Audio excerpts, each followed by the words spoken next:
Hello बच्चों, आज हम पढ़ेंगे 9th क्लास की साइंस की 36 वर्कशीट, जिसका टॉपिक है वेग स्थिति संबंध या गति का तीसरा समीकरण। पिछली वर्कशीट्स में हमने गति के समीकरण ग्राफीय विधि से व्युत्पन्न किए। यहाँ पर वही करेंगे गति के तीसरे समीकरण, यानी कि v square minus u square is equal to 2as। इसे भी हम ग्राफीय विधि द्वारा व्युत्पन्न करेंगे। देखो बच्चों, कोई भी वस्तु हमने पढ़ा है जब सीधी रेखा में एक समान त्वरण से चलेगी तो एक निश्चित समय में निश्चित दूरी तय करेगी, है ना। और गति के तीसरे समीकरण क्या करेगा? ये वस्तु के प्रारंभिक वेग यानी कि u, अंतिम वेग v का संबंध दर्शाएगा स्थिति के साथ, और इसको हम वेग समय ग्राफ से प्राप्त कर सकते हैं। और अगर गति का पहला और दूसरा समीकरण वहाँ t को विलुप्त करें तो भी इसको प्राप्त किया जा सकता है। ठीक है, आओ अब देखते हैं कैसे इसको हम प्राप्त करेंगे। हमने ग्राफ लिया और इस ग्राफ के अंदर जैसे पहले दो वर्कशीट्स में किया वही उसी तरह से देखेंगे। OA हमारे पास है प्रारंभिक वेग, BC हमारे पास है अंतिम वेग, और OC हमारे पास है समय। और हमें मालूम है कि OABC का जो क्षेत्रफल है उससे हम दूरी ज्ञात कर सकते हैं। ठीक है, अगर हम इसको यहाँ पर लिखें ऐसे, यानी कि दूरी तय की गई दूरी किसके बराबर है?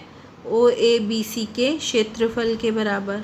और OABC का क्षेत्रफल हमने यहाँ पर लिया OA plus BC into OC, और इसको हमने भाग किया 2 से।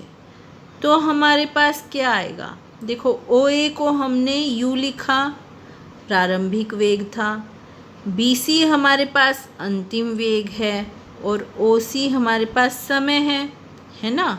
तो हमने इसकी वैल्यूज़ यहाँ पर रख दी। OA को U, BC को V और OC को T लिख दिया। तो हमारे पास ये इक्वेशन आ गई। और गति के पहले समीकरण यानी कि v is equal to u plus AT में हमने जब t की वैल्यू निकाली तो वो हमारे पास ये वैल्यू आ गई। ठीक है, अब इस वैल्यू को हम इस समीकरण में रख देंगे। हमारे पास आ जाएगा s is equal to u plus v into v minus u upon 2a। तो यहाँ से हमें मालूम है क्या होगा, 2a इधर चला गया, 2as बन गया, और ये बन गया हमारा v square minus u square. तो हमारे पास इक्वेशन क्या आ गई? 2as is equal to v square minus u square. ये है हमारा गति का तीसरा समीकरण। आओ अब एक उदाहरण देखते हैं। उदाहरण क्या कहता है? एक 12 मीटर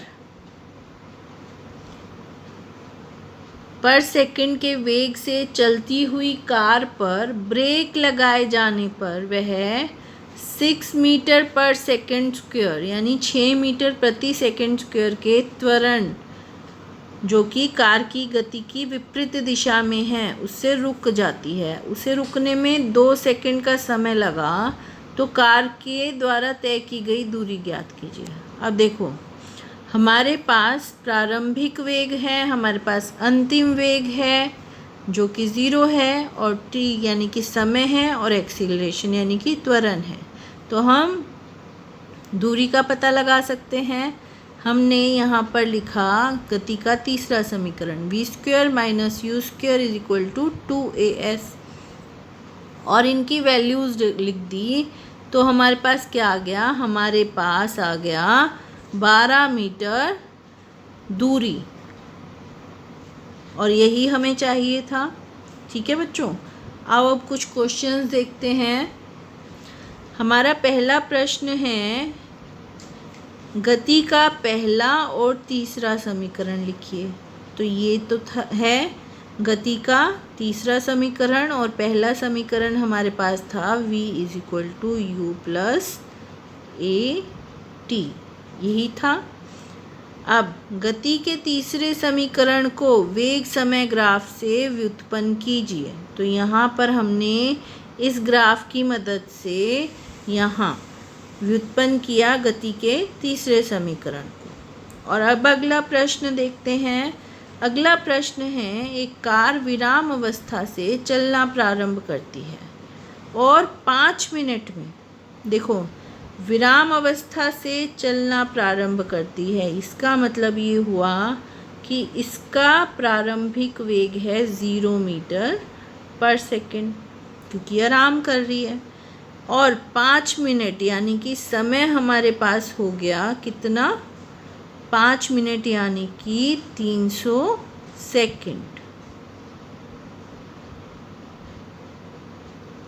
ठीक है बच्चों, अब कितना वेग प्राप्त किया, 10 मीटर/सेकंड, यानी कि v हमारे पास हो गया 10 मीटर/सेकंड। अब यहाँ पर हमें क्या निकालना है, त्वरण है एक समान, तो हमें त्वरण का परिकलन करना है और कार द्वारा तय की गई दूरी। तो पहली समीकरण से हम त्वरण निकाल सकते हैं, और तीसरी समीकरण का इस्तेमाल करके हम कार के द्वारा तय की गई दूरी निकाल सकते हैं। तो बच्चों, आई होप आपको समझ आया होगा और अब आप इसको आसानी से कर पाओगे। Thank you.